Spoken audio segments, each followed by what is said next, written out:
गणपतीची सोंड आम्ही त्याला वक्रतुंड म्हणतो आहे की नाही. मग वाकड्या तोंडाचा किंवा वक्रतुंड आहे म्हणून तो वक्रतुंड नाही. वक्रतुंड या शब्दाचा अर्थ आहे वक्रातुंड यती इति वक्रतुंड. हा जो वक्र गतीने चाललाय की नाही, अनितीने चाललाय, वक्र मार्गाने चाललाय, त्याला सरळ मार्गावर आणणारा तो गणर आहे, त्याला शासन देणारा तो गणर आहे. म्हणून त्याचं नाव आहे धुंडीराज असं एक नाव आहे त्याचं. शत्रूला धुंडून काढून त्याला शासन करतो. तो शांत बसत नाही. बरं आम्हालाच वाटतं त्याचं कुठं लक्ष आहे, त्याला कुठं काय कळतंय. पण तुलसीदासजी म्हणतात चीटिके पाव में घुंगरू बजे गोपीनाथ श्री रघुनाथ सुने. त्याचं आमच्याकडे इतकं लक्ष आहे. आम्ही भ्रमात जगतो मंडळी बऱ्याचदा. पण वृक्षाचेही पान हले ज्याची सत्ता राहिली अहंता मग कुठे. त्याच्या सत्तेशिवाय झाडाचं पानही हलू शकत नाही अशी सत्ता आहे भगवंताची. वक्रतुंड एकंदर शरीराच्या मानाने डोळे गणपतीचे अत्यंत बारीक आहे. गजमस्तक आहे ना गणपतीचं. आणि हत्तीची दृष्टी ही अत्यंत सूक्ष्मदर्शी असते. बरं जमिनीवरची सुई सुद्धा हत्तीला दिसते असं म्हणतात.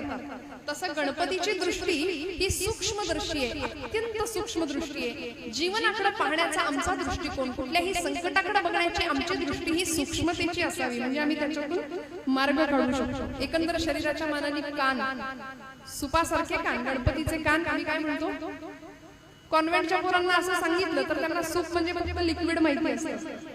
Tomato soup, vegetable soup, corn soup. पण सुपाचा गुणधर्म आहे, पाखडायचे सूप कोणी बघितले.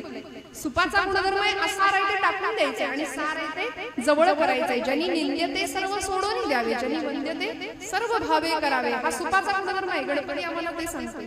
गुरुचरित्रामध्ये एक उभी आहे बरं. हालविसी कर्णयुगे ते थोनी जो का वारा उसळे तयाचे निवाते विघ्न पडे विघ्नांतक म्हणती तुझा. तो विघ्न हरताय. नुसतं कान हलवले तरी आमचे संकट दूर निघून जातात, गुरुचरित्रामध्ये सांगितले. आणि असा तो गणर आहे विघ्न हरताना. म्हणून प्रत्येक कार्याच्या आरंभी त्याला आम्हाला आठवायचे.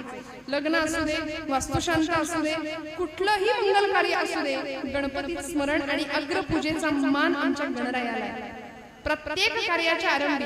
पूर्वीच्या काळी मराठी माध्यमामध्ये ओम गंग गणपतये नमः, ओम सिद्धं, ओम नमः सिद्धं असे मंत्र शिकवले जायचे. पाठीवर श्री गणेशाय नमः हे गिरवायला लावायचे. आता सगळंच गेलं, आता गमभन नाही.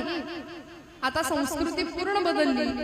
असो, पण या सगळ्याचा विचार करताना आम्हाला उत्सव साजरा करायचा आहे ना. मग ती गणेश देवता आम्हाला काय शिकवतीये हे समजावून घ्यावं लागेल. आणि त्याला जे आवडतं ते त्याला द्यावं लागेल. त्याला भाव आवडतो तुकोबाराय म्हणतात.